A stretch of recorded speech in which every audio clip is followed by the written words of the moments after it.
Based on the confidence of some people that you might encounter on the internet, one might think that the idea of an historical exodus is dead in the water. And they have a point when it comes to the traditional story of millions of Israelites wandering for 40 years in the Sinai Peninsula. And there's not a ton of evidence of a large shift in material culture where Canaanites were replaced wholesale by Israelites. But there was an article a few years ago by Noel Reynolds that shows that there's a whole lot of nuance underneath that iceberg of so-called mainstream consensus. Nuance that keeps an historical exodus alive and kicking. First of all, he notes the extreme lack of agreement on how Israel did form, even as scholars dismiss the biblical narrative. The most influential alternative points to an internal uprising by Canaanite peasants, but there's a lot of problems with that narrative as summarized in the work of ancientJudah. Everyone agrees that there's a startling influx of hundreds of new settlements in Israel's hill country in the 12th and 11th centuries BC, and it would be hard to explain that using just natural population growth from revolting peasants. And interestingly, these new communities of pastoralists, unlike the previous communities, didn't raise any pigs. I wonder what that could mean.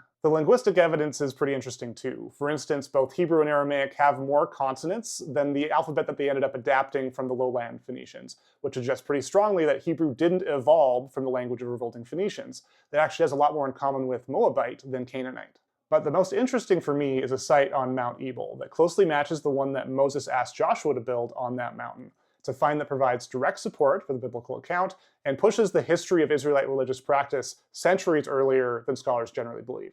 And then, of course, we have the Book of Mormon, which affirms that at least some form of exodus was important and real, at least for Nephi, as recorded on the brass plates. Its focus actually differs somewhat from the Old Testament in ways that align better with the historical record, emphasizing ancient Manasseh rather than Judah. Reynolds' article is worth a thorough read. Check out the links in the description, and I will see you next week.